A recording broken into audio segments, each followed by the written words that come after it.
With the birth of YouTube in the last 20 years, the divide between those companies who make media products like TV programs, films, games and music videos, and us, the consumers of those products, has become blurred.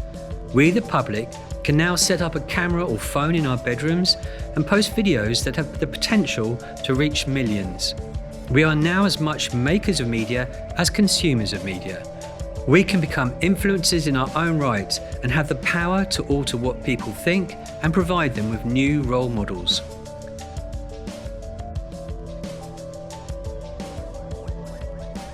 California professor of communication Henry Jenkin was one of the first to spot this development. He thought this was a very good thing for democracy and called it participatory culture. He also coined the term prosumer to describe those new active consumers. He compared the power of the teenager in their bedrooms with the power of massive media companies like Sony and Disney. It's a world where more and more of us are creating media. By some accounts, more than 60% of American teenagers have produced some kind of media, and a growing percentage of those have circulated that media beyond their immediate friends and family. That means we are much more intimately involved in how what the media landscape looks like than ever before. Convergence culture is a world where every story, every sound, brand, image, relationship plays itself out across the maximum number of media channels. It's shaped as much by the decisions made in teenagers' bedrooms as it is by the decisions made in the Viacom boardroom. So a discussion list online or a Wikipedia function according to collective intelligence, where the group as a whole can put together knowledge in a more complex way than any individual member is capable of doing.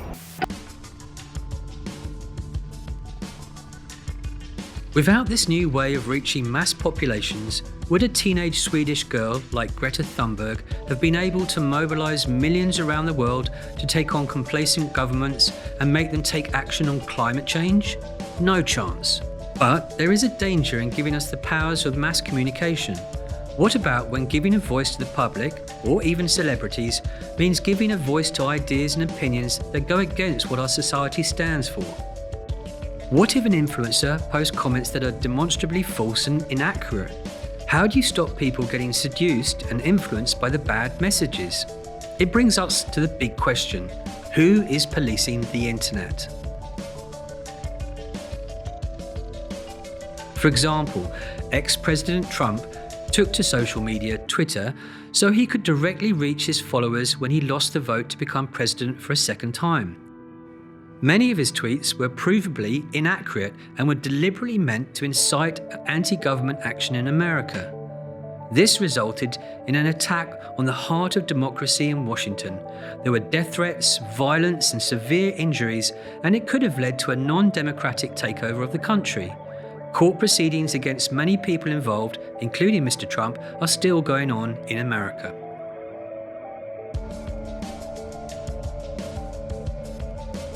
A more recent populist influencer in the news is the ex-kickboxer Andrew Tate, whose anti-women, bullying and homophobic opinions posted over a range of social media platforms run completely against everything any school, including Hayes School, stands for, but are popular with certain demographics. The problem is that social media is the least regulated media platform. For example, a harmful billboard poster can be taken down by the Advertising Standards Authority. A newspaper can be forced to change the headline by the Independent Press Standards Organization if it proves to be a lie. Advertising, the press, film, TV and gaming all have regulators that police their sectors. It is much harder to police social media sites and the internet. Ofcom is the regulator of television and online media, but it struggles to police the internet. It's too big and global. Governments try to put the responsibility onto the social media companies themselves. In fairness to Twitter, both Tate and Trump were taken off and banned. But this is essentially asking the companies to police themselves, and when the new owner of Twitter, Elon Musk, took over recently, he was able to reinstate the Twitter accounts of both. So, in the end, the best way to counter Tate's views is with reason and logic to expose the falseness. Sometimes it's a battle of the influencers. Recently, Tate took on Greta Thunberg and her resulting tweets putting Tate down quickly entered the top 10 favourite tweets of all time. Some of Tate's memes and posts subsequently led to his arrest in his hideaway in Romania. His possessions, including all his classic cars, have been seized, and his brother and he have been charged with several offences ranging from sexual assault to human trafficking to organised crime.